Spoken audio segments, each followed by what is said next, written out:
Thank you very much. Thank you for being here. Thank you very much, Anu, for this wonderful introduction. I'm talking about this topic, the gastronomic revolution in Scandinavia.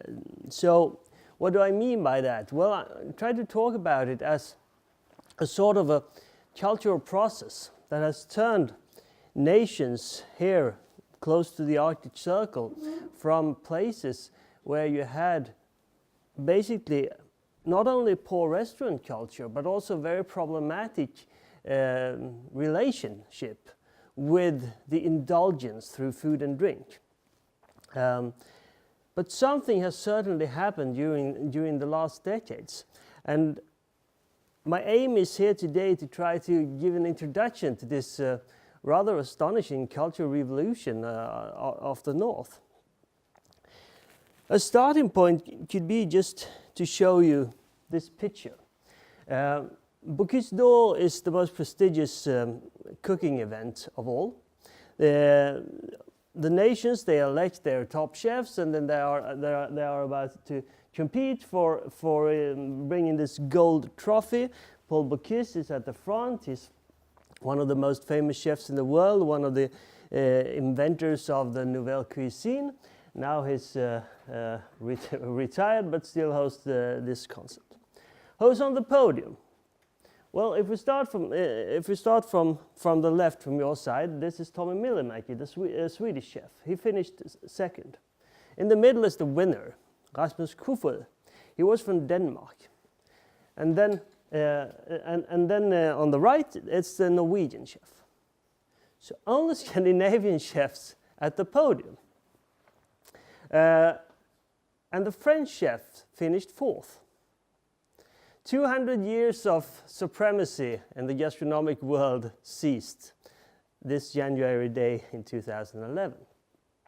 And Bocuse d'Or, you can see he's smiling, but he's not happy. He even was claimed to say after this event that I have to rename the competition from Bocuse d'Or to Bocuse Nord, because all these northerners, they're taking over. And this was not just a single thing. This is the 2017. Yet another time, la France n'est pas sur le podium. Catastrophe. And this time it was an American chef that won. And then you had a Danish chef and a chef from Iceland on the bronze medal. So even Iceland can perform in these circumstances. So why is this then so? Why do I believe that this is so extraordinary? Well, it's also, to be honest, quite related to my personal experience, because I'm old enough to remember when it was not a prestigious reputation to be a chef in these countries. Let me take you back to 1986. I was about to finish the basic education, the 9 years of junior school in Sweden, and for some reason I discovered that I wanted to become a chef. I thought I sort of liked that. I like cooking. I thought it was cool, and I thought it was good to get a real occupation in some way. So I told that to the study counselor in my school and so, and she was sort of shocked, and she actually called my parents afterwards and said, "Please, you have to do something. You have to do something. You have to talk some sense into your son. I mean, after all, he's not that stupid. I mean, he would have got any chance to become something else. He could perhaps go to college or even to the university. A person like him could not become a chef, right?" So why did she say that?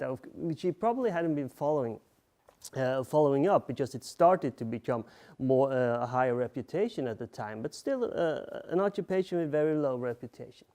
It was actually so bad that they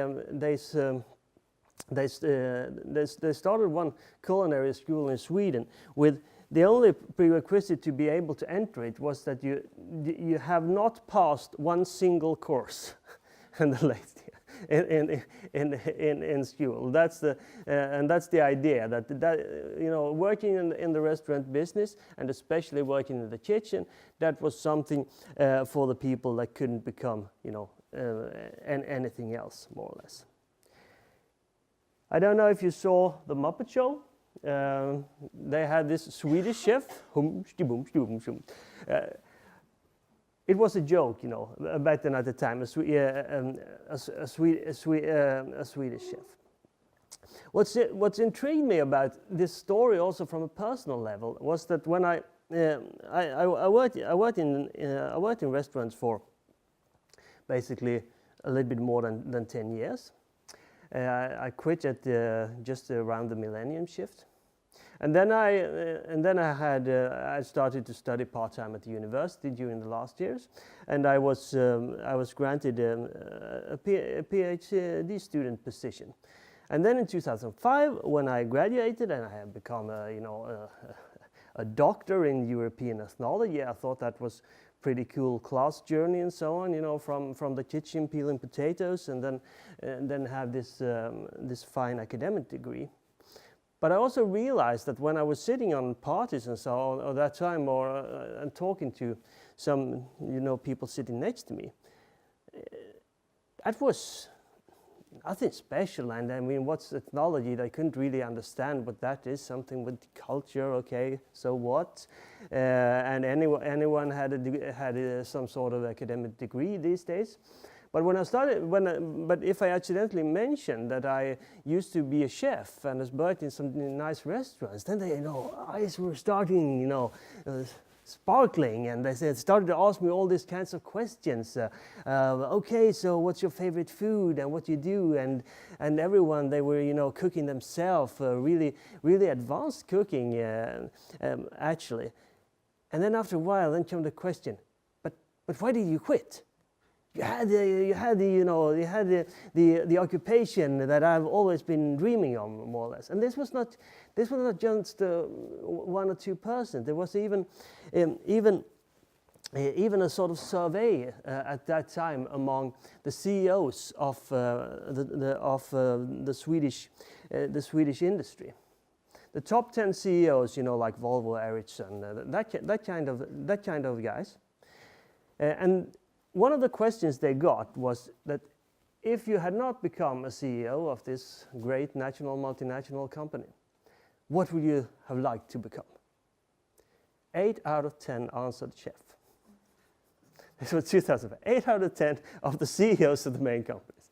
And just 20 years before, if they had not just themselves, but if they have had a son or a daughter working in the restaurants, that would have been, they wouldn't have mentioned it. They wouldn't have talked about it. Everything they and their social environment around them, they would have done anything to more or less cover it up. And that was actually the case for one of the pioneers of Swedish gastronomy called Thore Wretman. He was from this one of the very wealthy families, but his dad has been doing some bad business, so they became really poor, and his mother had started a very small chocolate shop, and he couldn't cope at school and so on, so he had to become a chef. He really had to become a chef. But that was really not something that they would talk about at that time. So how did we get there? Well, I think that the restaurants, as I mentioned, was a sort of problem in Swedish history. Just last year, I went down to the faculty library to checking up what was there on the research on restaurants in Sweden. And I've started, to the search engine, and I can still see that there was very little academic research on restaurants in Sweden, which is interesting in a sense, but also that they were almost all of those, like 10 books or something, they were on one specific shelf. I think it was called 606, and the title was Social Problems, Others. So it was some kind of social problem, but it wasn't easy to just stick into any category, so it had to be in some sort of waste bin for the rest of the social problems that were difficult to categorize. That's where the research on restaurant happened. And it was due to the fact in this very controlled culture, striving to become wealthy, very much focusing on industry, engineering, but also behaving rational. Restaurants became a little bit of threat to the order. So it was even mentioned in one of the early texts that I discovered when there was this work on regulating the restaurants. One thing was, of course, the alcohol, the vodka, the liquor, the brännvin, as it's called in Swedish. But they were honest enough to say that it's not just the alcohol in itself that is the problem. It is the social disorders that it creates. And people at restaurants, they were noisy, loud. They were shouting, laughing, singing, and so. This was a problem that needed to be regulated. It started way back in the middle of the 19th century. Then the local municipalities, they started associations, and they were called Systembolag. And if you've been in Sweden, you know that that's the name of the alcohol store, the Alko. It's a state monopoly, but it used to be it used to be the municipalities that had them to start with. But what very few people know today was that the main purpose of the Systembolag in the beginning, that was to run restaurants, not restaurants and the sale of alcohol for drinking in special places, not the sale of alcohol in bottles to be consumed at their homes. But they were not interested in all sorts of restaurants. No, it was the restaurants for the working class. This was the time when you had the first real wave of industrialization. Didn't really come to Sweden until the mid-19th century. So there, all of a sudden, a lot of workers, they started to populate the cities, and many of them, the vast majority of them, they were male. They have been coming there from the countryside. They had not very much social networks. So what they had, they had these very sort of simple places to come to eat and drink, and that was sort of the basis of the social network. And the upper class of the cities, they felt threatened. What are they really doing there? And you can see in other countries, such in Germany and so on, how in that case, especially the beer killers, they were places, where revolution and upheaval and so on were planned. So it wasn't in a way of trying to control the working class, both in matters of health and the drinking habits, but also the social disruption that they can see, what is going on. We need to guard the society towards this.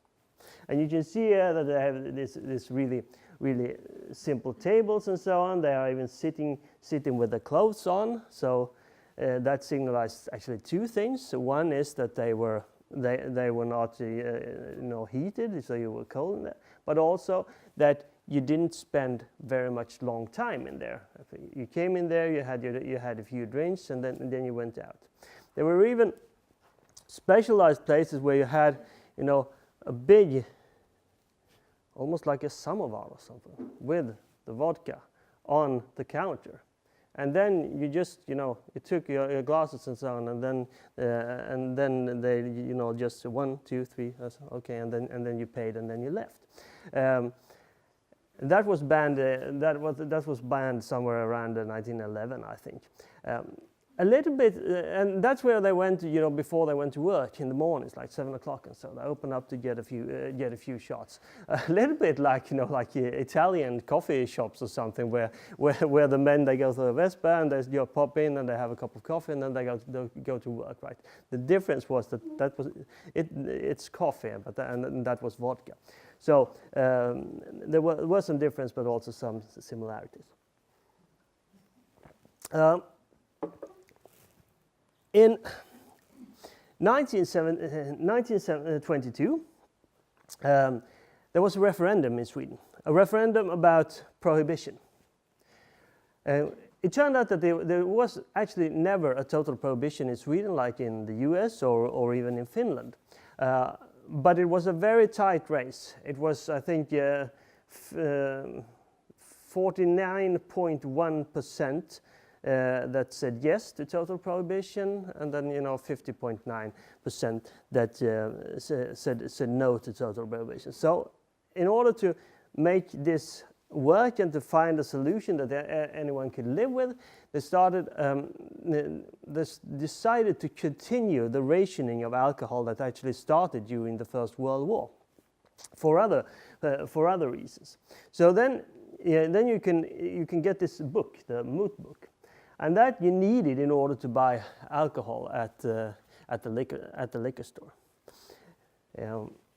And there you can see that here you can see he's packing it, and you also registered all the purchases. And you were not allowed to buy more than a certain amount each month.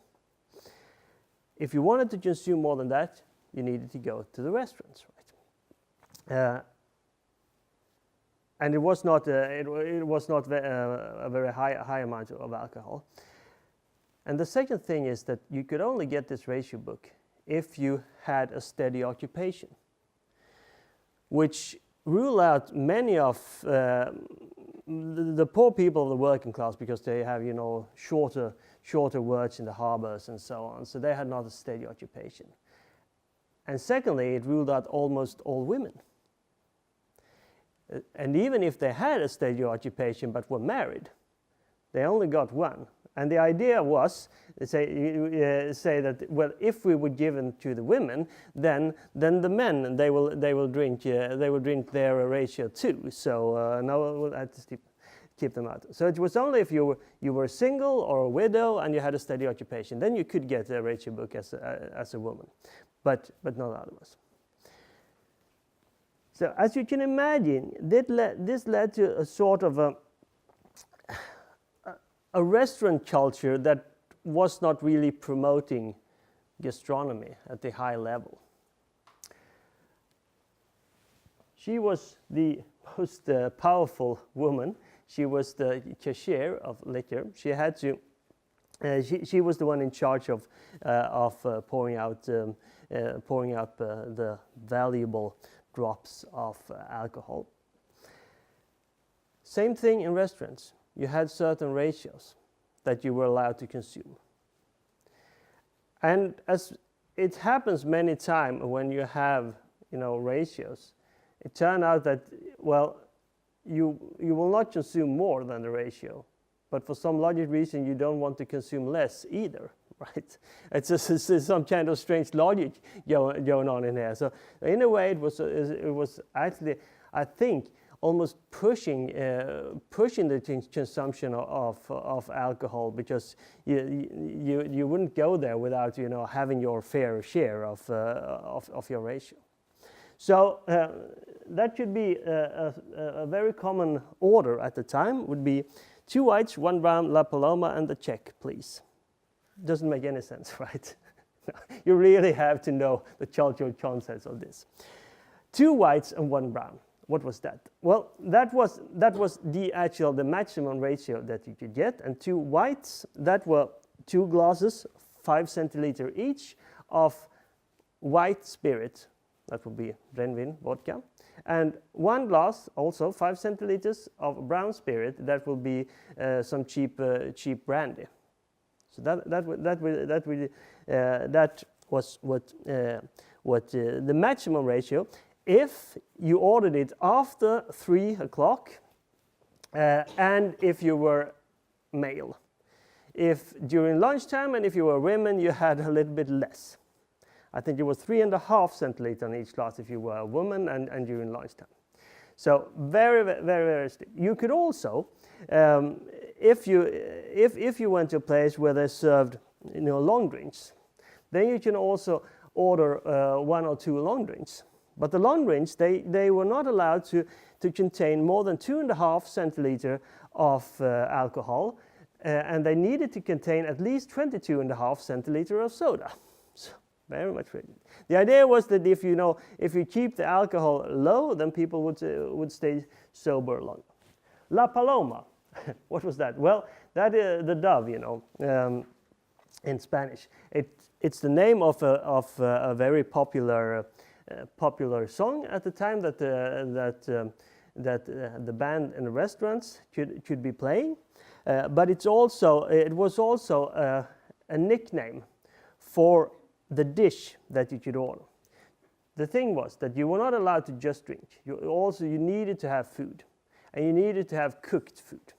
So it was not enough with just a sandwich or something like that. No, you needed to have it cooked.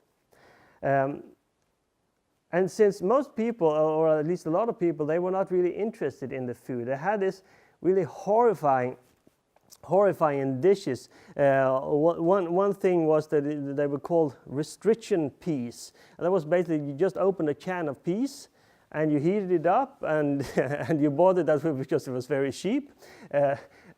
But still you had a minimum price for the food. So the restaurants, they were actually, they made quite a lot of profit on these peas, as you can see, especially since the guests didn't eat it, so they could be sent back and forth. And that was the La Paloma, flying in, flying out, back and forth into the kitchen. There were examples of people, putting their cigarettes in it just so they couldn't serve it next time and so. And the check, please. Well, they wanted the check right away so that they can leave. Because if they were lucky enough to live in a big city, then they could go to another restaurant and have an next ratio. And if they were really, really lucky, they had switched the guard at the door of the first restaurant, so then they can come back to the first restaurant and have the third round. Having said this, there were not that many restaurants at the time in Sweden. So it was as late as 1950, there were 450 restaurants in the entire Sweden with the rights to serve alcohol. Today I think it's 12,000. So just these figures, they are saying something. Especially in the northern parts of the country, a city called Umeå, if you're aware, it's the biggest city of the north. They had for a few years during the 20s, they had not one single restaurant, and it remained for a few years. But then the major companies, they were complaining that all the business travelers they went to the next town to make business, so they were ruining the business of the entire city. So then they reinstalled the rights, but they had only one restaurant able to serve alcohol for, I think, almost until the completion of World War II. And you should think about that. That is a city that now has around 120,000 inhabitants, and back then 70,000 inhabitants. So I mean, one restaurant serving 60,000 inhabitants. You can see that it's not something you do on a regular basis. This is the chef. And the chefs, as I started to mention, they did not have a particular high status. They were, and since there were not much room or apartments available, and chefs, they were, as they still are, moving around, not working in the same places for many times. And the first story that all the old chefs start to say when I was interviewing them for this research project is that, you know, I was the one that wasn't allowed to rent a room. Because if you went to some widow, you know, with an extra room or so, and then but if you said that you were a chef, she would probably just say, I'm sorry, it's already occupied or whatever. So even one of the main figures, he is saying that even when he went out dancing and so, he used to lie and say that he was a student of architecture in order to, you know, get any girls. And I don't think that would be. I think that it's today at least it's okay to say that you are a chef, and I'm not really sure that you will be easier to get laid if you say that you are an architecture student. Probably the opposite. Then there were, of course, other types of places where you can go eating. The milk bars, for instance, they became kind of popular as an alternative. They had at least food that were, you know, that you wanted to have, and not just this restriction piece flying in and out.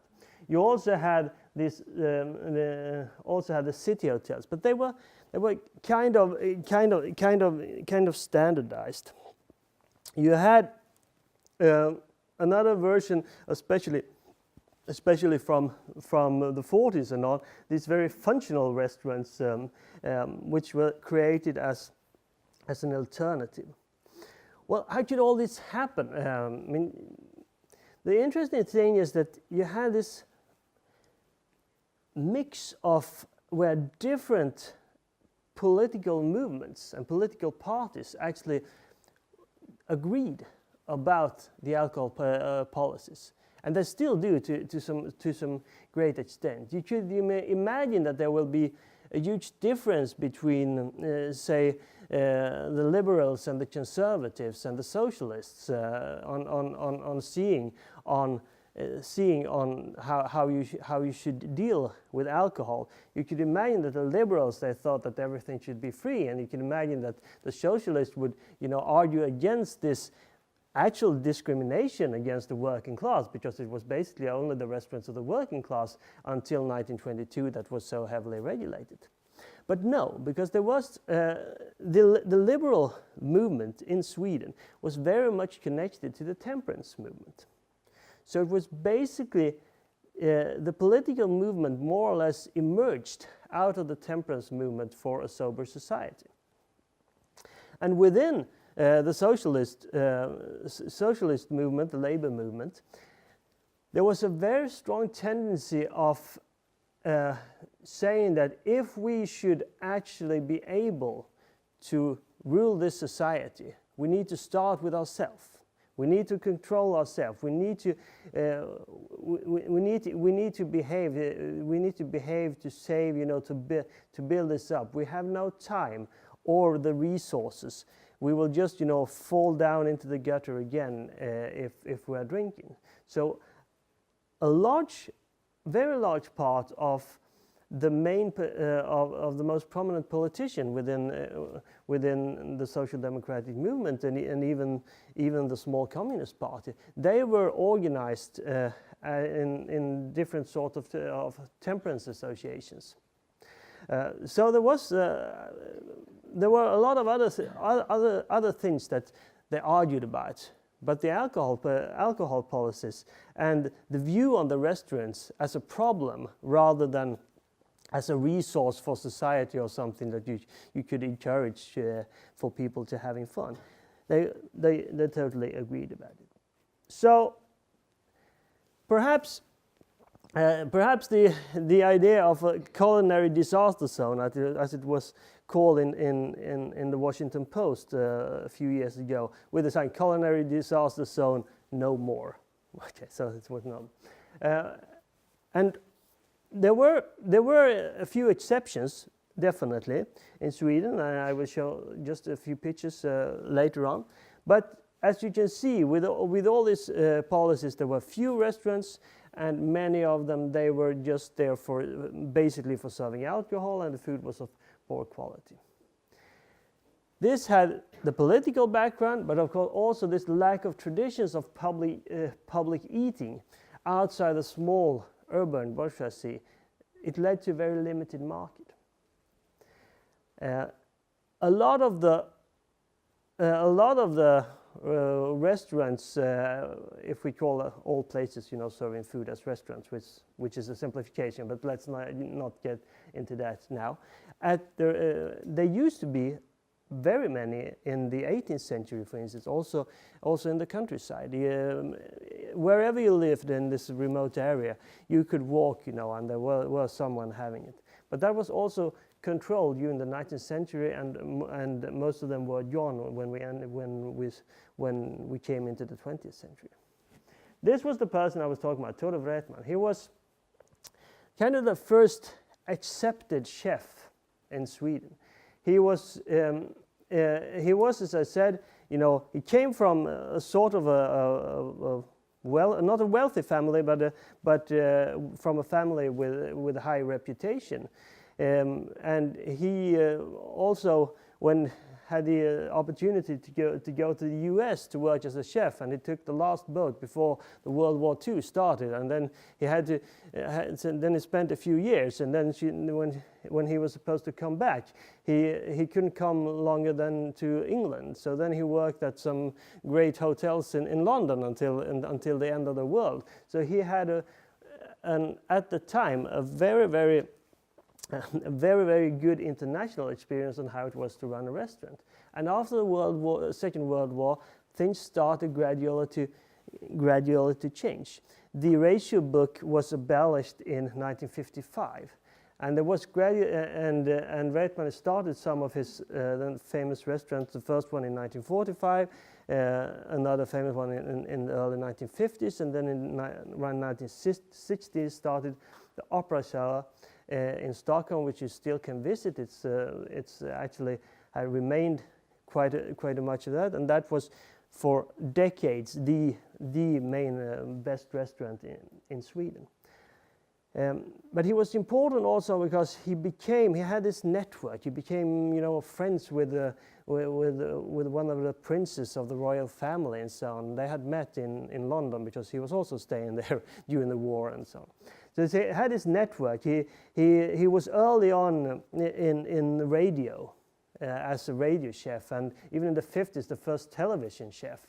Had a very popular show where he was supposed to teach men how to cook, which was hilarious at the time. And he had this radio guy that was, of course, the stupid one who needed to be learned and so on. And it worked.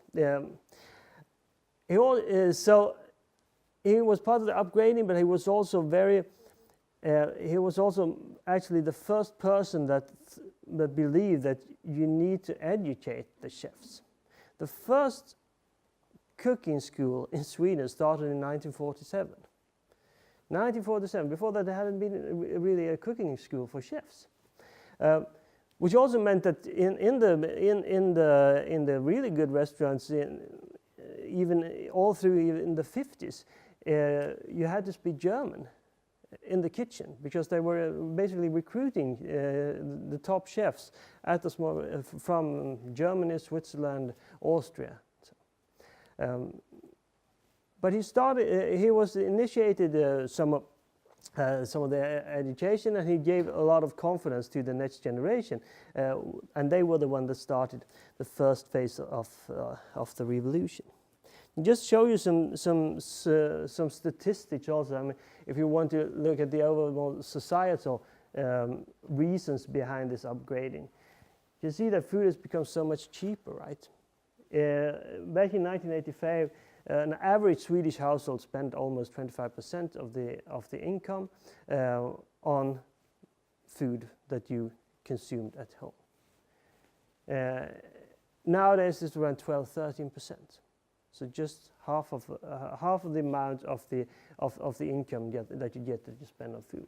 At the same time, the money that made some space for the consumption of meals outside the home. And if you can see this, you think that perhaps that's not so impressive.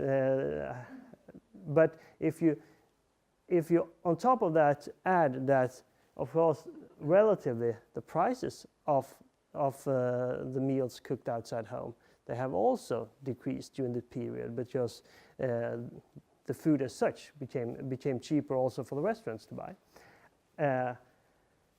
and that you can see that that it is actually increasing from some 3% to 4-5% in 2007. Now it's even higher. Another astonishing statistic that you can see is we've got the items for sale at Systembolaget, but then you had less than 1,000, and then 25 years later it was up to almost 10,000. The main shift you can see around the entrance of the European Union in 1995, but it's also a sign that you started to drink differently. In the 1960, an average consumer in Sweden consumed around 1.5 liters of wine per year. Now it's 21. So from 1.5 to 21 liters, becoming a nation of wine drinkers. And wine, that was really something for the upper class. Even when I grew up, perhaps some academics, they were called academics called the red wine leftists, because they were drinking wine and planning the revolution in the 60s. But apart from that, wine was something different. So that's something that we read. Another statistic: the Guide Michelin. It started in the year 1900, but it was not until 1984 that they even bothered to come to Sweden. And there you can see how it became more and more restaurants mentioned in the Guide Michelin. A third thing is that it became increasingly, accepted to eat and drink in public. The early restaurants, they were often in cellars or 1 or 2 stores up and so on. But from the 70s and on, these outdoor terraces became more and more popular, and especially from the 1980s on. This is from Luleå. That is over the Arctic Circle, and here you can see streets where people are packed eating outside, like somewhere around the Mediterranean.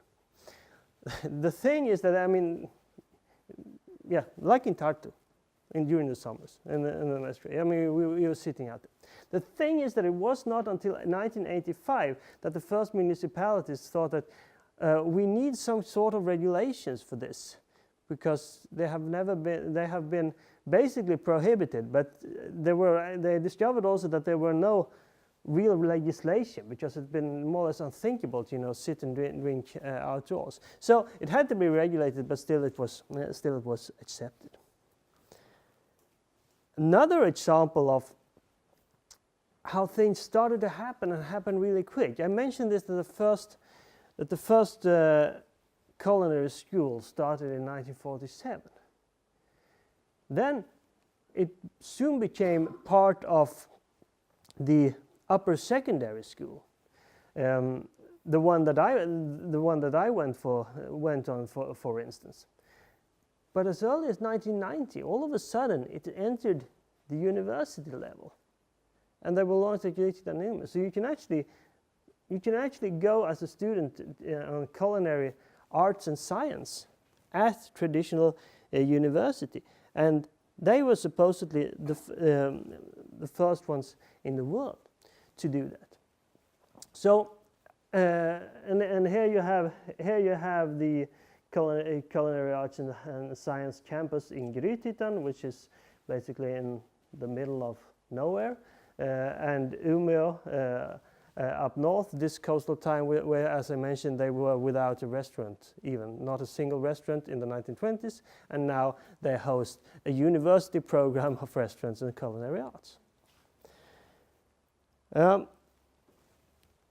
So then, why did all this happen? Well, I said that there were, of course, both internal and external reasons. And if we start with the internal reasons, it was actually a bit of a crisis in the 1960s and 70s that started to boost this new way of eating out. This is the staff of one of the few good restaurants in Sweden in the 1970s, Savoy in Malmö. You can see that there are a number of chefs, right? But the cost for salaries at that time, it started to rise really rapidly. And in the industry, you can solve it, rationalization, cutting off anything. But it's difficult when you work with crafts. So buffets like this. This was from one of the chefs of the last picture. He then moved to be a head chef of pastry on Queen Elizabeth, the ship. And this one I really like. This is a replica of the ship in butter. They made that, every night for this specific buffet, and then they just took it on the small rolls of bread, and they go. So number of hours spent. You even have like these chairs. This is from Savoy, the restaurant I showed. He was making these ice sculptures and so on, and then they were in the dining hall, just melting away, just because you could, right? So fantastic, high-class art in this very, very few but still existing restaurants. So you needed to do something, and then a new generation, trained by this early top chef Ture Reitman, and they started new restaurants. This is supposedly the first one started in 1974, but it was not until the 1980s that this really took off. They were inspired by Nouvelle Cuisine, and they had this strong networks that formed this association called Les Amis des Saisons, the Friends of the Seasons, and they had much higher ambitions than the old restaurants of the time of the ratio book. One of them said that it was a period when a few Swedish chefs started to raise above canned asparagus, bechamel, and frozen vegetable mixes. A bit of a rhetoric. Not all the restaurants were that bad, but still, he was there. What's interesting from an internal perspective was also how the power balance inside the restaurants changed. The chefs, they became in power. They became in power also because this Nouvelle Cuisine, the practice of serving on plates. Some of you may be old enough to remember how often it was that you came out with big plate and then you served each guest, or you had a lot of things going on in the diner. You did flambé, and you cut up whole birds and so on inside, and then you served. Then you did the artistry inside the diners, and it was the waiters, head waiters, that were the artists of the restaurant, right? The chefs, they were, back there. Nobody wanted really to see them. So the chefs, they become public, both in television and radio and so on, but also public in the restaurants. You start to open up the kitchen so you can actually see people cooking from the 1980s and on. And the chefs, they started to run restaurants themselves. Before that, the normal career, if you were really successful, that would have been to, be an assistant waiter, to a head waiter, and perhaps, and then perhaps you can have the network and the funding to start your own restaurants. Very, very few chefs until the 1980s started their own restaurants. But now it more or less became the norm that the restaurants were run by the chefs, because now people were so interested in the food and not just the artistry and network of the restaurant. But the waiters, on the other hand, and that's the sad part of the gastronomic revolution, is that they went more or less the opposite way. From being sort of a qualified reputation, now it's more of something that many people do when they are young, but then they leave it for proper occupations and so on. So they got less status, but it's also because they are less artistry. And they also had fewer restaurateurs that could guard the artistry of the waiters. Sorry. You had the fresh, locally produced becoming the norm at the same time. That was also something that was triggered by this nouvelle cuisine, and also added to the confidence of the chefs that, well, perhaps if they had this ideology that the locally produced is something good with it, then perhaps we should not be so ashamed and just try to copy other restaurants. So this is local food 2.0, you know, in one of the restaurants that I was doing field work in. And I think that the main, this could be symbolized by this guy, René Redzepi, the head chef of restaurant Noma in Copenhagen. This whole confidence that the new generation of chefs got, they didn't even bother that they were ridiculed when they said in 2004 that their restaurant should become best in the world and they should be based on Nordic food. People were laughing their asses off this. And then in less than 5 years ago, they were actually ranked as the best restaurant in the world. By this ideology of building on what you have here, building on the Nordic, but creating some really innovative kitchen. And this should never have happened without this upgrading of cooking and the chefs. But of course, we need also to put this into context. It's not like the chefs themselves did everything. Definitely not. It's also got to this external reason, and I really much interpret this as a part of a major shift in both culture and economy, where you go from having an industrial-based economy to an experience-based economy, where gastronomy becomes important because no items are better than food suited to you, serve experiences to you.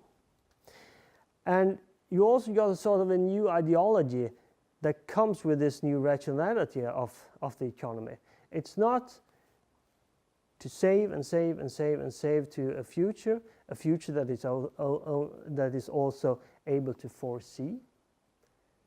The financial crisis of the 80s and 90s and so on, know that you can't, all your money for retirement, they can just be gone the next day, right? You don't know. It's not that once you have got your job on this factory of making typewriters or whatever, you can feel secure that you had the job until you retired 35 years later, something like that. But something happened. So why not have fun while we can with the money that we actually get? So it's sort of transforming the rationality, and in this sort of Lutheran or almost Calvinist view of life that remained in Sweden until the 1970s, you were not supposed to indulge yourself, right? And if you should do really controlled reason. That's why a normal, decent citizen didn't go to restaurants, except perhaps when they had this 70th birthday or whatever, some special occasion, or to make business. Now it's almost turned, just the other way around, that you need to post a new photo on Facebook each and every day in order to keep up. In order to become a respected citizen in society, you need to have fun. You need to indulge yourself and have fun 24/7, right? Otherwise, you do not fit into this idea of the creative classes or the ICT generation, where culinary cultural capital have become really important. Finally, I would like to touch upon the last minutes. I'd just like to touch on some notes of the consequences of the gastronomic revolution, as I call it. Because until now, I've been really talking about the transformation of the restaurant scene and so on. And I find that fascinating. But I found it even more fascinating that it has also got consequences way far beyond the restaurants. And the first one is this, that I'm actually also invited to take part of this project on develop local food also with the local farms. And due to the fact that gastronomy became so popular and that the chefs always encourage and say we need the best raw material for cooking. And who does the raw material for the cooking? Well, the farmer does. So they actually became interesting in the sense, and they started to have direct contacts. And the farmers, they have now gone almost, at least some of them, more or less the same transition and having more and more confidence like the chefs used to have. So what is this? This is a picture from the Bjäre Peninsula, small peninsula in the south of Sweden. These people here, they are putting potatoes in the soil, but they are not farmers. No, they are there for a kick-off. They work in offices and stuff like that. So they are there, and they or their company, they pay 50 euro each to the farmer. They pay the farmer 50 euro to help him to put potatoes in the soil. That's really a good illustration of the experience economy, right? You actually pay for doing the job that the previous generation wanted to get away from. So the farmer is happy, and the only thing that he needs to do is to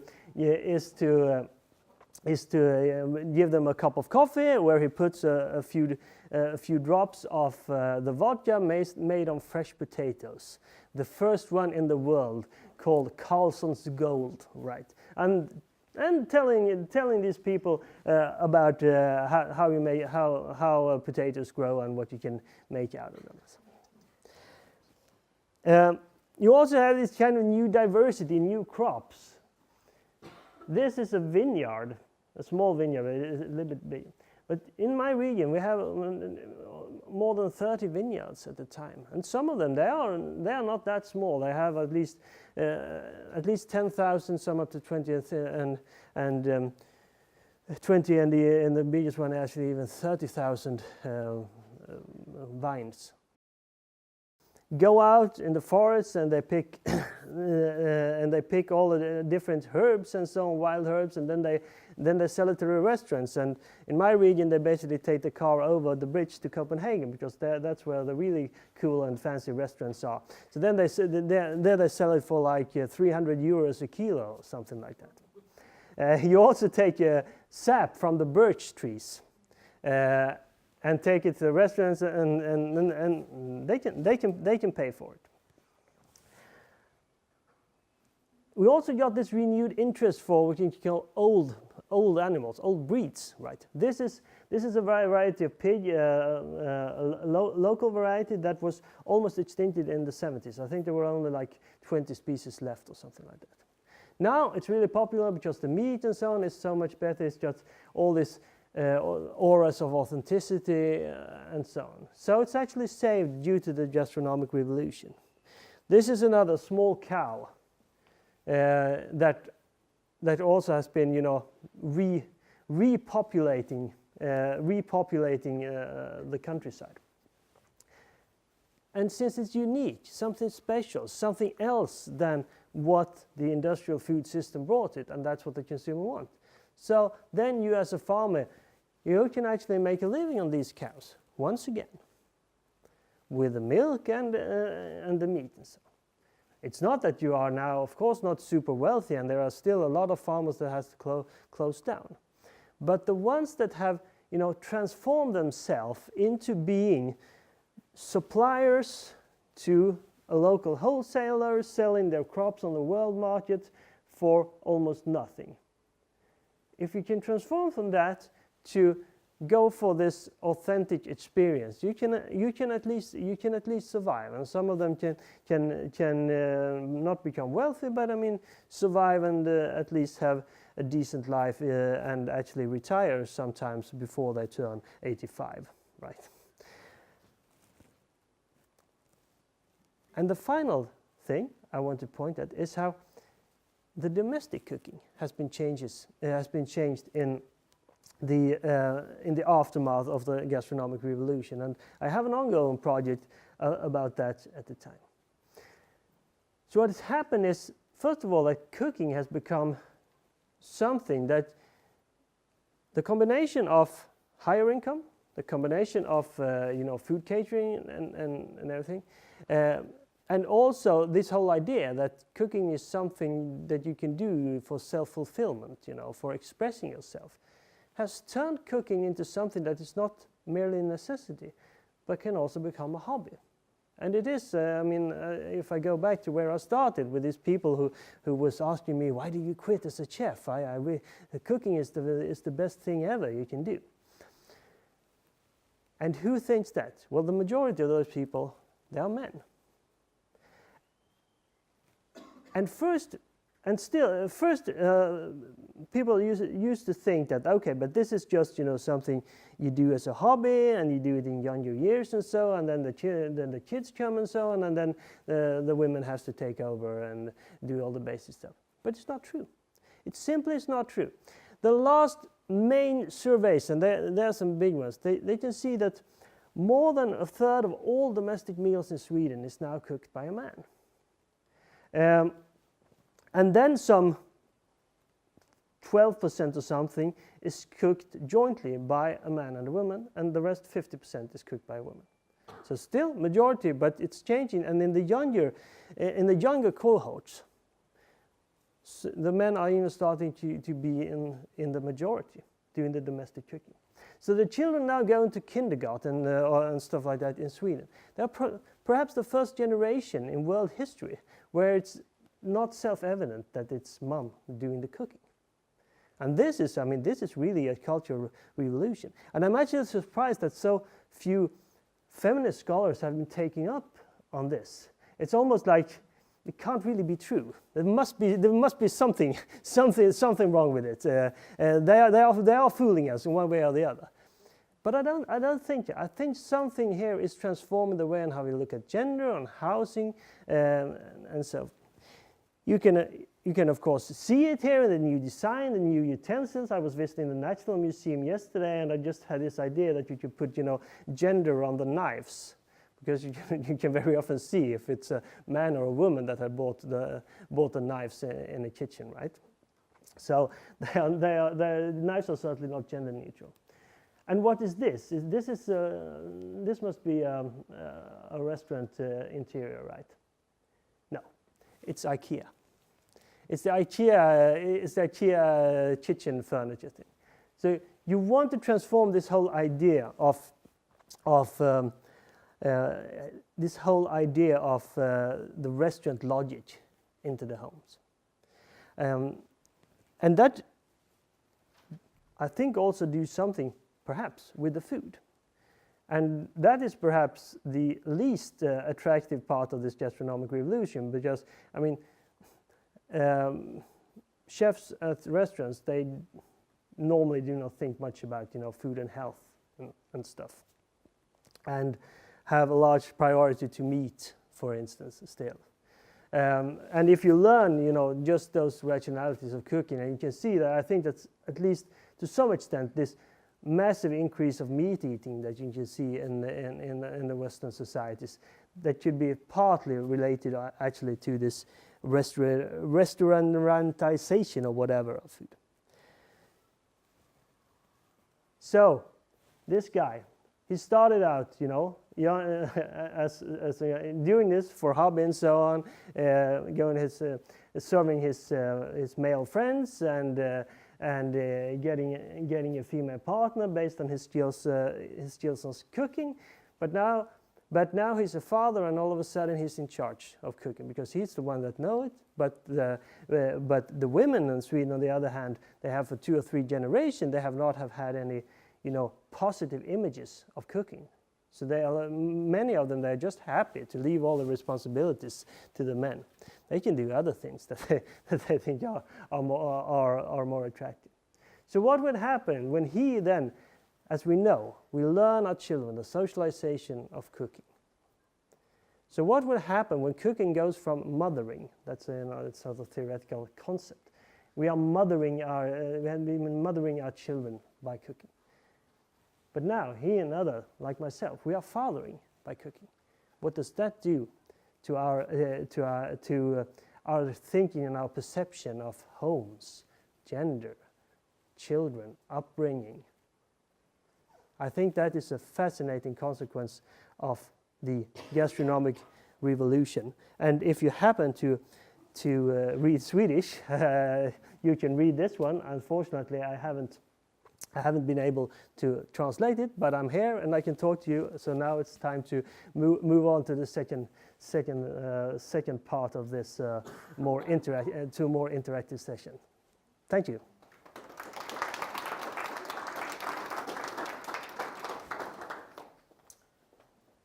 Hi from me as well.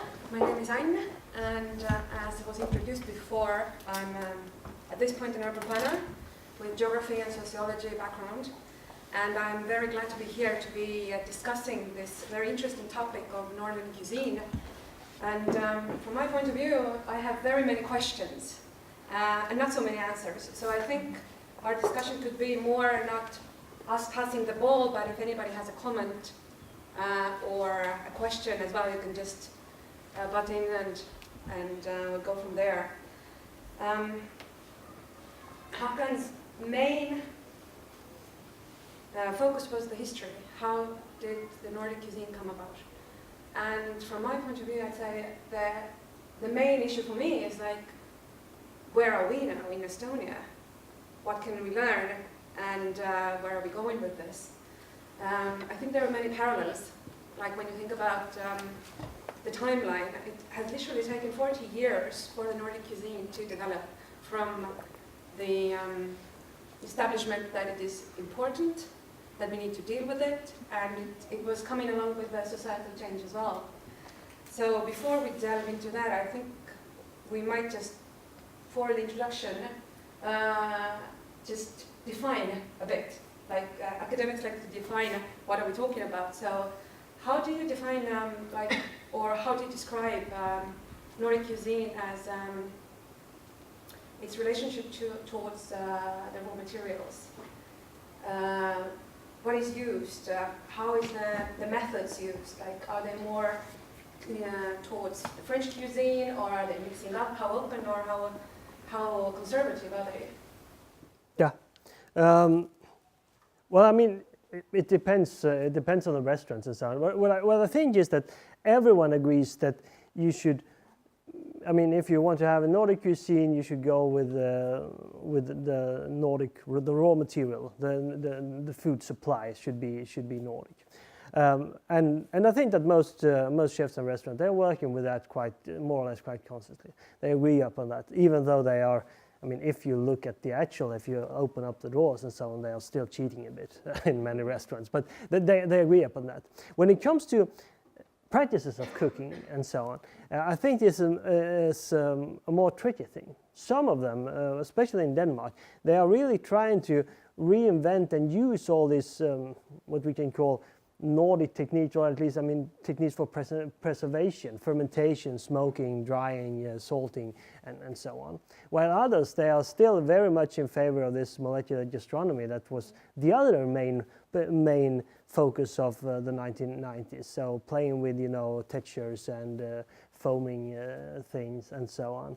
So I think the joint agreement of what is Nordic stops there.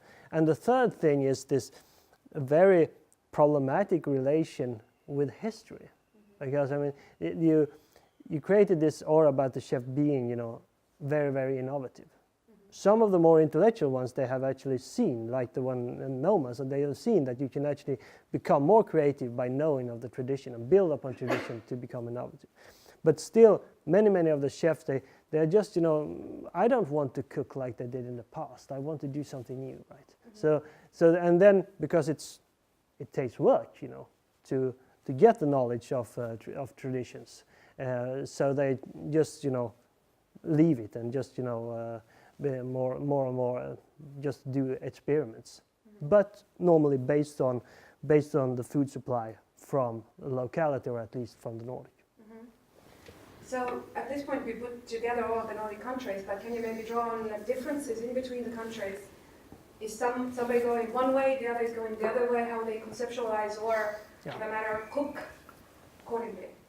Yeah, good question, and of course I haven't been able to study all the Nordic countries in depth, but I can definitely see a lot of similarities when it comes to both the ideology that you should have local supply.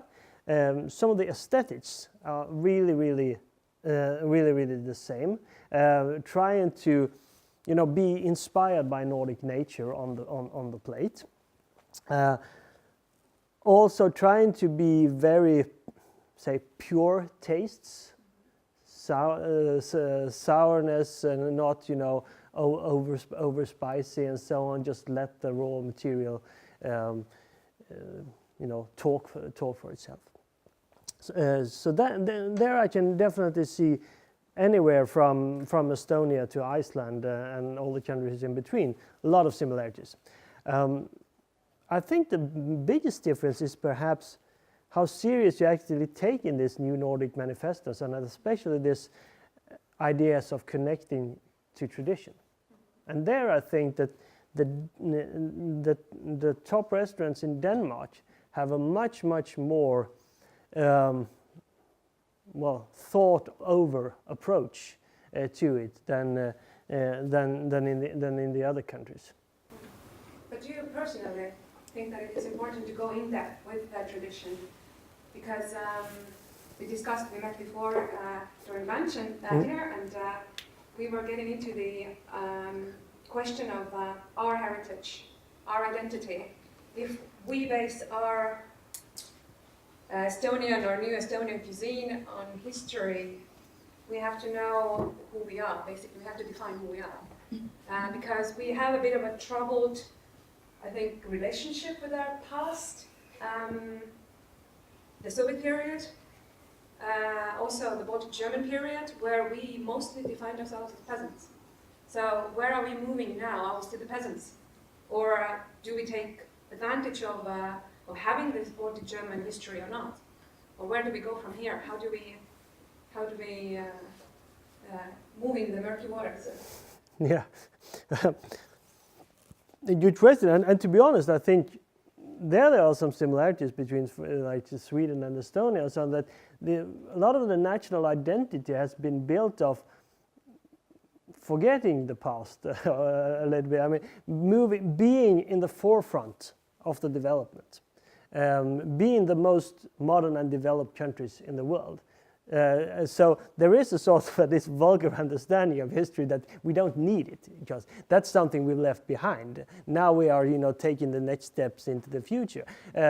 Quite similar to the U.S. I mean, wanting to be the most modern country in the world, and it's fine as long as it works as a foundation for a national identity. Also, however, I still think that there is, especially in a world where you meet so many people from so many different cultures, that in order to understand your reaction towards others, you need to understand what has been framing your own experiences. And I think that is the major mistakes that some of the politicians in the Western world are now doing, because they are feeling that for some reason, because the only people talking about history and traditions, they are the right-wing populist movements, right? So therefore, they do not want to take it. But I think that they have understood it totally wrong, because it's only if you understand how you got here that you can understand your reaction towards other people, other culture. So I think that there is also a need to, go back and search for your tradition, because I think that is important. And to be honest, I also think in practical matters it can actually also make better cooking. Because I mean, people of the past, they have been trial and error, so it's not a coincidence what they served. So you don't have to do the same mistakes as they did. You can actually build upon what they did in the past. It's when we touch on Estonian history again, I think our aim, geopolitically and politically, has been to move away from the Russian Empire for as long as we can remember, or the oppressors for that matter. And I think in geography in the 1920s there was this movement towards Baltoscandia, trying to prove that we are part more of the Scandinavian than we are part of the Russian Empire. And it was pretty political in its manifesto, and now it a bit seems to me, and this is personal opinion, not academic view, that trying to be part of the Nordic cuisine is also kind of gastropolitical, that we want to define ourselves as the Nordic, and as also the 1920s theory said, that yes, we have 10 similarities, but we have 1,000 dissimilarities where we don't fit in. So what has to be there besides the want to be Nordic in gastronomic terms? Well, I think in a way, perhaps it doesn't need to be anything more. I mean, because culture is constantly changing, and we are actually creating culture. It's not something that we just get. Having said that, I mean, of course, there are differences, and that should be taken into consideration. But also between other Nordic countries. I mean, I live very close to Denmark, and they had this total different tradition, especially in restaurant politics, from Sweden. They had no prohibition. They had a lot of, vivid countryside restaurants that are still around. They have actually that as a sort of national ideal. To be a part of a small community with the restaurant and the butcher and so on. While in Sweden, those small communities, that's where everyone just wants to move away from. A Swede will either want to live in a big city or really remote areas, really in the countryside. So that's also why there are so many misunderstandings between Swedes and Danes that perhaps are just as big, even though we live this close to each other. I take the train to Copenhagen Airport, I leave my home, and then 25 minutes later I am at Copenhagen Airport. So really close, but we still have huge cultural differences in that way of the national identity. So yes, of course, we have different differences, we have different histories and so on. But still, I think that, I mean, if we want to build this sort of common gastronomic identity, the differences are not bigger than that it's doable. And I also think that in order to become creative, you need to have some differences. To see that, to force the creativity. But what steps have taken the Nordic countries to boost the creativity? I think Noma has a pretty big food lab, and they do a lot of experiments on the borderline of gastronomy. What are the steps? How do you get creative in the Nordic way? Yeah, good question. I think that there is. I mean, if you're allowed to generalize, and I don't hesitate to do that, but I think there is something there with this extreme fascination of the wild nature and the fascination of modern technology. That is a bit of a joint Nordic take on that is very, very different from your ideal in the Mediterranean countries, for instance. So I think that for an outsider, it does make no sense at all to mix, the raw material of the forest with molecular cooking. But from a Nordic point of view, it actually made some kind of sense, because both the two moments, the experience of the, big wilderness and the rapid transition with modern technology has shaped us in both ways. So. Perhaps it comes together here on the plates on the Noma plates. Has the States invested much, or helping out the Culinary Center or gastronomy as such to develop more? Has there been aid from the state side on that? I mean, not that much, I would say. Especially not if you compare it with the enormous investment in ICT and life science and the car industry, if you take Sweden as an example. So no, I wouldn't say that it's the state has invested that much. The symbolic values, on the other hand, I mean, this just being able to, nowadays, when you send a delegation to, make business with China and so on, you take a few top chefs with you. You wouldn't have done that.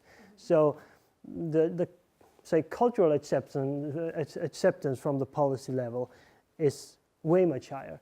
But you can't explain the revolution by saying that the national governments have invested a lot in it. So it's more the chef's own need to move away from Yeah. tradition or to create something. Yeah, I think it's a combination of the creativity of the practitioners and, of course, the changes of the market. There is a market. There is a big market for gastronomic experiences that wasn't there before. So it's mostly I would say that it's the economic changes rather than the political changes that are at the core of the reasons for how we got here. You mentioned that the new Nordic cuisine has brought along many changes in society, like quality and development of rural areas.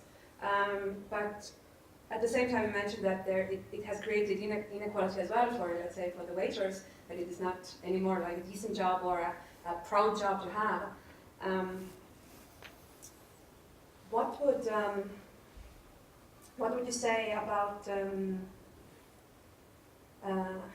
No, I lost the train of thought. I was going to ask something. All right. More equality. I have a lot of notes which perhaps I we take planned or didn't plan. Perhaps to we follow, take a question while you. Hello. Sorry, maybe I did not notice you mentioning it, but it's the last. We have like two opposite trends in the world, like you think global and act local. So what about gastronomy? Are we like talking about like smaller regions? So is it like all this Nordic cuisine that you think they should be going after? Or how much we should kind of stress on these local specialities and differences and so on? Do you see what I mean? Yeah, the local thing, but what do you mean? Others, this sort of global fusion cuisine, or? No, I just mean in the Nordic, this trend what you're talking about. So, for example, different regions in Sweden. You think these differences. So your question more if developing a sort of joint Nordic cuisine, or just focus on the local varieties. I think that they can cooperate if you think of them as being on a bit of different levels. So I think that you can have a sort of, these so-called new Nordic manifestos, and it's created some kind of common background for some of the more overarching approach to cooking. But at the same time, it's really, it's about bringing the diversity of the very local. It's about embracing locality. And I definitely do think that you can, from thinking that it's like super cool that you can actually eat something Nordic on a restaurant, now you can actually feel bored that you get more or less the same food in Turku, such as in Stockholm or in Reykjavik. So I would definitely encourage to take the next step to dig more into the specificities of the local, because otherwise people, the global travelers going to restaurants, they will just get bored and seeing that this is more or less the same thing that I had in the other countries. Yeah, I have a question about the produce. Previously you mentioned that the reason for the whole development of the gastronomic development was due to the fact that the chefs, for instance, in Noma, rediscovered the produce that their specific country, as in Denmark, was producing. Do you think that the consumers, specifically in Norway, Denmark, and Sweden, do they value, like currently, right now, 2017, do they value to produce as highly as chefs do, or is it a thing that they're rediscovering right now?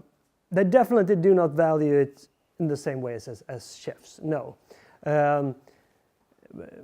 But I think that there's been some kind of transition, at least, towards re-evaluating it, because there've been a lot of home cooks have been inspired by chefs and so. But I think that it's not a straightforward process either. I mean, you still have this other economic forces, on how to make food cheaper by, playing out different markets to each other, and still sort of a lack of time and so on. So you can see different trends at the same time. But I would say that there is at least some things that are pointing at a transition, that more consumers are more interested of the specificities of local and high quality produce, but in general not at all as much as the chefs. Still value, I mean, if you have a very good discount price on cheap rice or imported pork chops, most consumers would still prefer that towards even fresh potatoes in season, or some pork chops from very expensive pork chops from this old breed that I show. So where do you think the Nordic cuisine is going at this point? Like we were discussing before, like what are the trends in Scandinavia right now? And you mentioned that it's towards simplicity, that people are getting tired of the molecular, tired of the very fancy. And also we have like an influx of many migrants. Does that reflect in any way, like methods, maybe tastes? How does that influence the Nordic cuisine, if at all?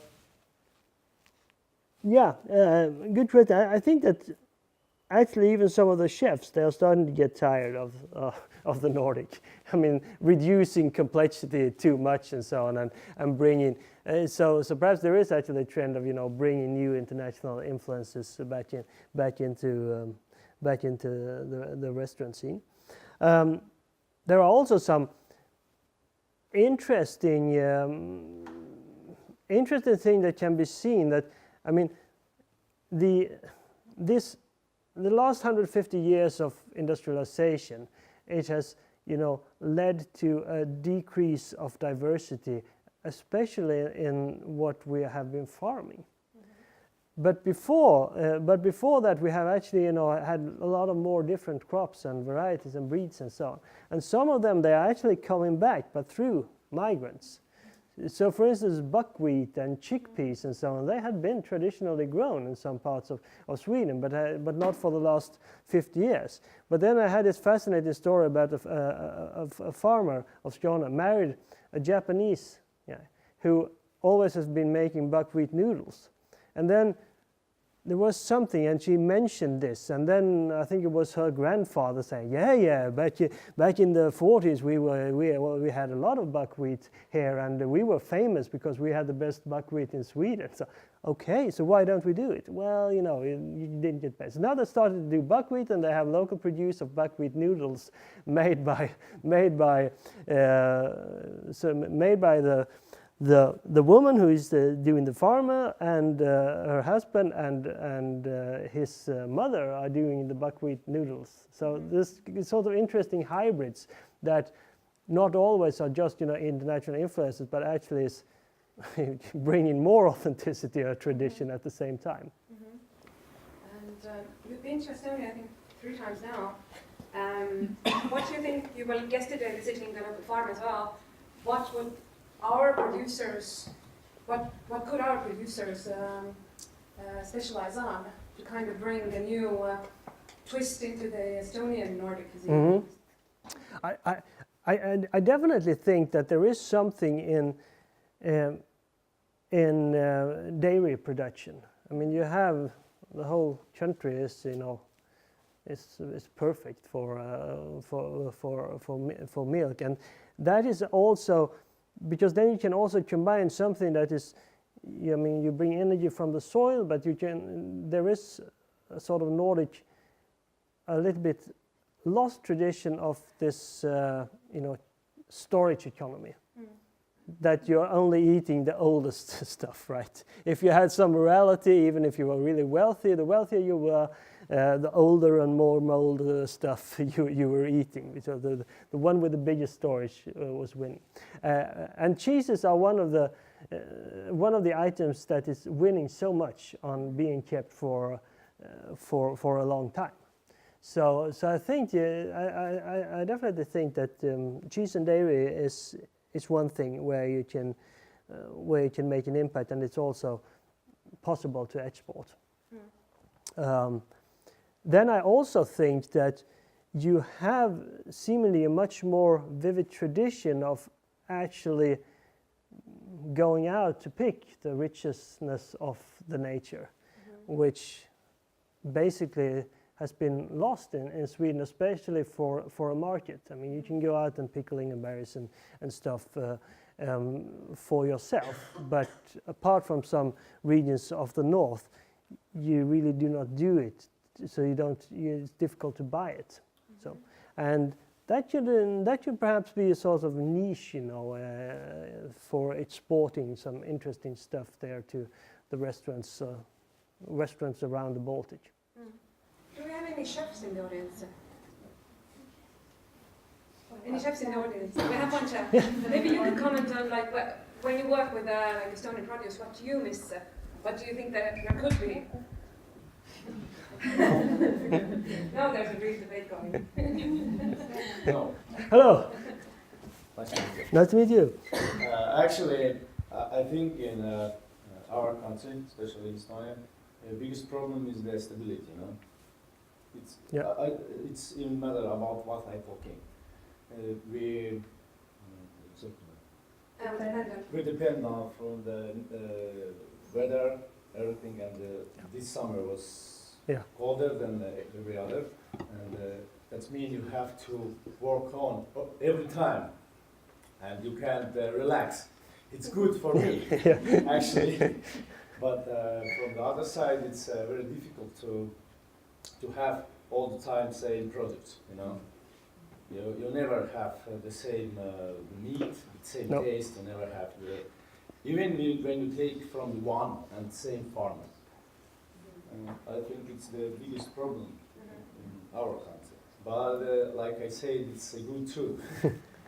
But about variety, what produce is there? Do you think there could be improvement in some certain kind of niches?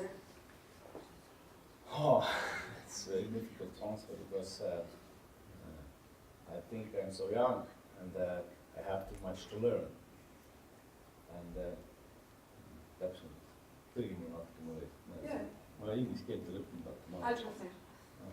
Yeah. He's self-learned, so he says that. I don't understand the word, sorry. Kas on mingisugused tooted, mida sa veel tahaksid nagu näha, et mis ei ole veel turule jõudnud? Okei. Eesti tooteid üks nagu uus Põhjala. When we're talking about this Nordic cuisine, of course, then I think we are more like Baltic cuisine because we are more similar with Nordic. Actually, our forests have more to give for us. Our weather is different, actually, and I think it's maybe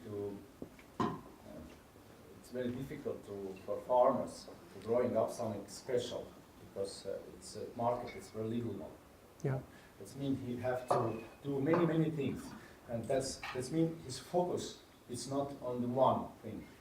And I think it's better when the one farmer makes one thing than make the product much better. But it's very difficult, like I said, because we have 1.3 million people here. It's very difficult to. You have to export that. Yeah. And this is other story, actually. So in this sense, it's also a question if the market is so small. Can we further it? Are we gonna? Yeah. It's election time now. I don't know if we're going to be much richer in the next 5 years or not to afford a new Nordic kitchen. Because the question that I forgot was cost. Has Nordic kitchen still remained like this indulgence of the richer, or is it going more towards quotidian as well? Can you eat it every day, or is it still a kind of the splash out kind of food? Well, in a way, I mean, all excellent food is not cheap. I mean, it can't be, because you need to have good ingredients, and you need to devote some energy in the actual cooking. So it can't be cheap. I don't think that per se that Nordic cuisine has to be more expensive than other, great cooking experience. It's not that the raw material should be as such much more expensive, really. So I think it's more that there need to be a sort of popularization of the cooking, and you can see at least partially a bit of a movement. Also, chefs, getting tired not only perhaps on they're getting tired on the more fancy part of the Nordic, and also tired of fine dining. So there is actually quite a few of all these newly educated chefs and so on that start in this small, more or less street food business or simple restaurants and so on, taking some of the Nordic elements in there. So I think that's at least some promising development in there. And yes, going back to you, I certainly agree that you pointed at this too. I mean, you have the forests. Yes. I mean, you have a richness there that, Sweden and Finland has too, but Denmark has definitely not. So you can both find your own gastronomic niche, but I think also for the wildness of the deliciousness of the forest, that should really be exported, especially to Denmark. They are already buying quite a lot from Sweden. And I know the head chef of this, René Redzepi. He used to sleep with the survival handbook from the Swedish army. That was his main source of inspiration during half a year or something. Because there he said, "Oh, can you eat this? You can eat this. You can eat this. Wow, I want to order it." And it's so then I started to sell beaver and stuff on the Noma. So yeah, so yes, definitely. I think that's a very good niche that you can build on. And perhaps also, I think you have some more, Baltic and Eastern influences when it comes to the pastries or desserts and so on, which can form a little bit of a twist also to the Nordic there. So I found that actually a bit different and therefore also interesting. So our idea could be exporting local produce to high top restaurants in Scandinavia, for example. Yeah. I mean, it's a limited market, but still you are a limited number of people. So why not? Mm-hmm. You can find an interesting niche there in the global economy. Mm-hmm. Yeah, our methods are like in local cuisine is we have curing, salting, how to preserve food. Have these methods actually been have they infiltrated into the formal education as well in Scandinavia, or is it still pretty much the French methods being taught? I still, apart from a renewed interest in smoking stuff, I think it's quite traditional. That there is an interesting initiative. I don't know whether it will be realized or not. But in this Grythyttan place, to build this sort of center for how do you call it? Center for culinary authenticity in Europe. So they're thereby working with different methods for different epochs and so on, from where you boil it underneath the ground and fermentation and so on. And that should be very interesting. Take the next steps, sort of molecular cooking based on tradition. I found it, like when looking to the future, you mentioned that it's now the fathers who cook. When we look back at Soviet time, it was pretty much still the woman was cooking. The kitchens were small, you were not meant to spend a lot of time there. There were not many ingredients. So now there's like this gender turn as well. Men are in the kitchen more. Does that mean more high-tech gadgets in the kitchen? Or will we go back to simplicity, just have better knives? But yeah, definitely you can see that the budget for the kitchen utensils have increased rapidly for some reason. Perhaps probably because it's men entering with a more focus and wanting best quality, going from lawn movers to knives and pots and so forth. Yes, but one can also, I mean, I'm also actually fascinated why women, at least in a Swedish context where they were quite wealthy, I mean, why did they still, if they were cooking 3 times a day and they had the worst knives ever and the worst, aluminium pots ever that were more or less poisonous too. It's sort of strange that, and I mean, because if you buy some really good pots, they will keep for a lifetime. So it's not it's not a big investment, but it was something that was, keeping people back. Say it was this idea of housekeeping. You should. The whole idea of cooking was to reduce the costs, so that you can have them to other things, and it's some kind of creativity. But I think it was also a bit of a trap there, because it killed some of the enthusiasm for many women, just having the housekeeping aspects of cooking pushed on you as the only value. But some of the men cooking, they could perhaps need at least a little dose of housekeeping too, So you don't have to take it 108 degrees around all the time. It's interesting, in Estonia at least, many people are interested in education as a chef as well. And there's I don't remember, but I think the percentage was like half dropout because they figure it's too hard. Yeah. And we read in newspapers as well that the millennials are having problems with like basic tasks at house, like how to change a bulb or I don't know, like really basic things. So in the light of the trends are going like opposite ways.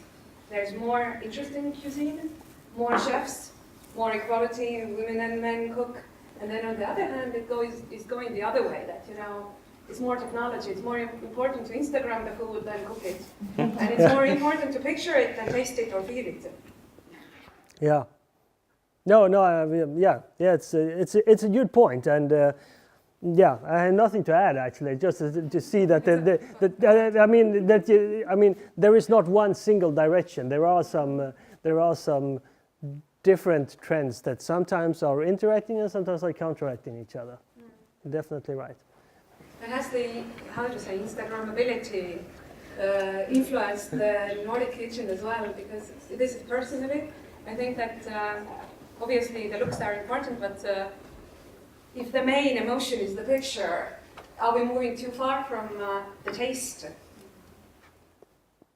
Yeah, good point. And to be honest, I actually think that the main reason to why cooking returned as returned and became popularized again is that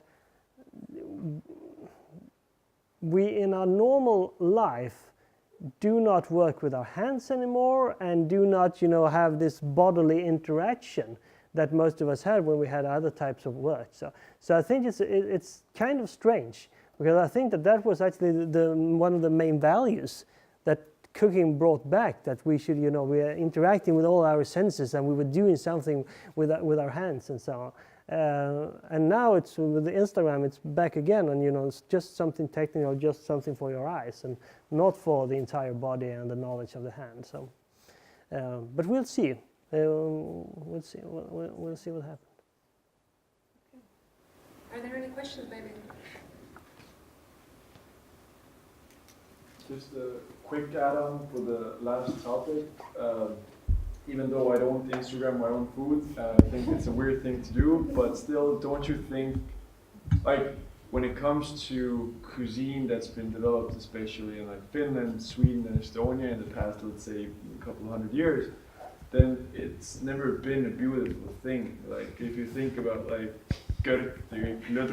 all the things we've done in Estonia, they never looked really, Instagram. Indescribable masses of lumps. Yeah, just like some dust in the corner, throw some milk in, just have a good time. But like, there've never been beautiful things. Don't you think it's like a new leverage on just introducing people to food? It's just the visual part, because people like to see beautiful things. So if we incorporate beautiful foods with great tastes and textures. Don't you think it's just a good leverage on just get young people interested? Yeah, it should be, and what a thing I actually do like about Instagram and stuff is that it adds a sort of element of democracy to define what's good cooking and what's good food. I mean, there used to be a very, very strict hierarchy, and I didn't say it, but I think that we actually have seen the peak of the chef's reputation in the world. Sorry, but we are going down again, right? Now, you can see all the popular, I don't know how it's in Estonia, but many of the popular shows in Sweden and England and the US at least, they are now not with the top chefs, that they are with, next master chef Sweden, that is average people cooking, right? And they are doing the most popular cookery books, and then we had Instagramming and so on. So perhaps we've seen the rise of the chefs, but perhaps we will see the fall of them, at least as the main denominator of what is cooking.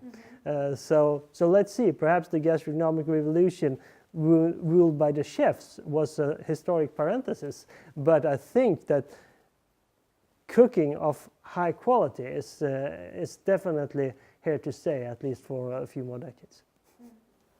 It's definitely the social media has added to the competition, or the idea spread faster. Like every home cook can serve if they learn on YouTube how to make replicate the fancy food, for example. So could be the future is that we won't have everybody's a chef already, of course. And chefs will be just on state level pay just to keep up teaching the quality of how to cook. And literally on the ground level, everybody is a specialist. Yeah. Once again, we will have to say that we are architecture students when we go out dancing. You need a book or recipe, That's the difference. No, true. That's the difference. Yep. Okay, I think we're out with the time. Yes, thank you so much. I think I would like to thank Håkon for a wonderful lecture, for great discussion, and of course everybody who contributed. And once again, a big thank you to you both. Thank you very much.